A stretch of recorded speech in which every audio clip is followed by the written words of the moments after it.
نبی پاک صلی الله علیه وسلم مبارک فرمای و په بنی اسرائیلو کې 3 نفر ول. دا یو نفر په سر باندې گنجاو او دا بل نفر چې دا په خپل بدن باندې پیسو، ټول بدن پیس شوی، او دا دریم نفر چې دا ړوند په سترګو باندې. نو الله جل جلاله غوښتل چې دغه دریو واړو نفرو نه امتحان واخلي او خپل عبادو بندگانو ته دا وښيي چې څوک زما بندگانو کې شاکر دي، یعنی شکرګزار دي، او څوک زما په بندگانو کې ناشکر دي. ناشکر څوک دي او شکرګزار څوک دي؟ نو الله جل جلاله غوښتل چې خپل عبادو ته دا وښيي. نبی علیه الصلاة والسلام مبارک فرمایي په دغه دریو واړو کسانو باندې الله تعالی غوښتل چې امتحان وکړي. یو فرشته د دوی د امتحان دپاره راولېږل الله تعالی. فرشته راغله، د انسان حلیه غوره کړله، ځان نه انسان جوړ کو. لاول راغله دغه پیس انسان ته، په بدن باندې چې پیس هغه چاته وي ټول بدن یې برک برک شوی. نو دغه انسان ته راغله، ورته ویل چې د الله جل جلاله نه خو څه غوښتنه نه لري، کوم ارمان خو دې په زړه کې نشته. دغه پیس انسان ورته وایي زما یوازینی ارمان په زړه کې دا دی چې الله جل جلاله راته صحت راکړي او بدن مې جوړ شي. دا مې غټ ارمان دی. خلک را سره یو ځای نه کیني، څوک مې ډوډۍ ته یو ځای ځان سره نه پرېږدي، خلک رانه کرکه کوي. دا مې غټ ارمان دی چې الله تعالی صحت راکړي. نو دغه فرشتې په دغه انسان باندې لاس راکش کو، نو الله صحت ورکړو، جګ جوړ شو. بیا ورته بل ارمان خو دې په زړه کې نشته، د مالونو سره په کوم مال سره مینه لري؟ وایي د اوښانو سره مې ډېره مینه ده. الله تعالی نه راته سوال وکړه چې ډېر اوښان راکړي. نو الله نه ورته سوال وکړو، ډېر اوښان ورته الله جل جلاله ورکړو او ډېر زیات مالدار شو. نو دا فرشته ترېنه لاړه. دا لاړه او هغه کوم بل کس چې و، هغه گنجی په سر باندې چې گنجی هغه ته ورغله، هغه ته وویل آیا په زړه باندې کوم ارمان خو نشته؟ که په زړه دې کوم ارمان یې راته ووایي. غټ ارمان مې دا دی، سر مې پک دی او خلک راپورې ملنډې او ټوکې کوي. الله تعالی نه راته سوال وکړه چې په سر باندې مې ویښته راشي. نو هغه دا فرشته چې دغه گنجي په سر باندې لاس راکش کړو، الله تعالی ورته ویښتان ورکړل. وایي بل کوم ارمان خو نه لري په زړه کې چې د مالونو سره د کوم مال سره مینه ده چې الله تعالی نه راته هغه وغواړم؟ وایي د الله تعالی نه راته غویان وغواړه او غواګانې وغواړه، د دې سره مې ډېره زیاته مینه ده که الله دا راکړل. نو الله نه ورته غویان او مالونه وغوښتل.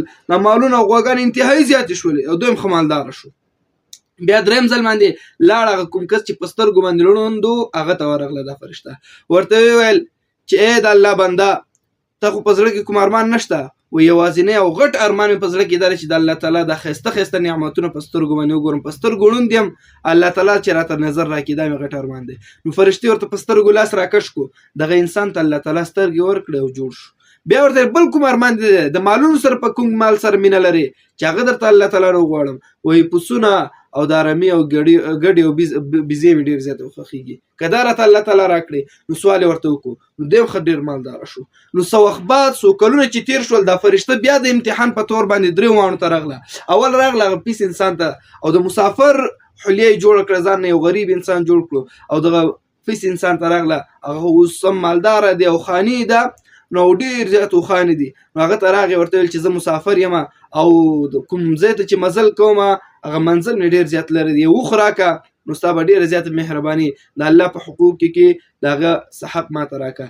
نو دغه پیس انسان ورته ویل چې زه ما ویل د الله تعالی نور هم ډېر زیات حقونه دي، نو زه تا ته څه شی نشم درکولی، ما سره ستا دپاره کوم اضافي شی نشته چې تا ته یې درکړمه.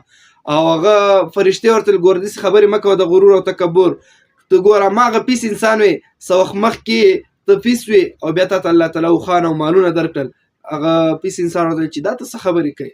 زه خو په دري د پلرونو او د نیکونو نه مالدار یم، زما پلار هم مالدار او زما نیکه هم مالدار او موږ په دري نیکونو باندې مالدار یو، دا خبره نشته. نو فرشتې ورته ویل دروغ دې وویل، که چېرته ته دروغ وایې نو الله تعالی دې واپس هغه خپل اولني حالت ته راوله. نو دې علما کرام فرمایي هغه اولني حالت ته بېرته راغی، پیس هم شو او چې څومره مالونه هغه ټول هلاک شول. په دویم ځل باندې دا فرشته بیا هغه کوم کس چې گنجی و هغه ته راغله. نو هغه هم دغسې غوښتنه وکړله چې د الله په مالونو کې ماته څه مال راکړه. نو هغه ورته هم دغسې جواب ورکړه چې ما سره څه نشته. نو هغه ته یې ووایي که ته دروغ وایې الله تعالی دې تا هم اولني حالت ته راولي. نو هغه هم ټول مالونه هغه غواګانې چې هغه ټولې هلاکې شولې او سره چې واپس هماغسې پک شو او گنجی شو. په دریم ځل باندې ړوند ته راغله. دا فرشته ورته وویل چې زه یو مسافر یم، ما ته د الله په حقوقو کې د خپل مال نه څه حق راکړه. نو او زه انتهایی زیات وږی شوی او مزل مې ډېر لرې دی. هغه ورته ویل چې ولې نه، دا څومره مالونه چې دي که د هر یو پسه پکې خوښي تر ټولو غوره پسه او ښه چاغ پسه پکې ځان ته خوښ کړه واخله. دا فرشتې ورته ویل چې زه پسونه مسونه نه اخلم، زه راغلی یم چې ستاسو نه امتحان واخلم. دغسې 2 ملګري نور هم ول، د هغې نه مې امتحان واخیستل، خو په دې 3 واړو کې ته کامیاب شې. الله تعالی درته نیک او مبارک کړي او ستا مالونه به دغسې نور هم الله تعالی پکې برکت اچوي او قایم او دایم به وي. نو موږ ته به استادانو دا قصه کله ناکله بیانوله، ویل به چې شاګردانو الله جل جلاله کله ناکله په خپلو بندګانو باندې دغسې امتحانات راولي. بعضې وخت کې یو انسان په خپل خیر او شر باندې خبر نه وي، کله ناکله داسې یو حادثې سره مخ شي چې د هغې یوې خبرې د وجې نه د انتهایي زیات کروڑپتی او مالدار شي.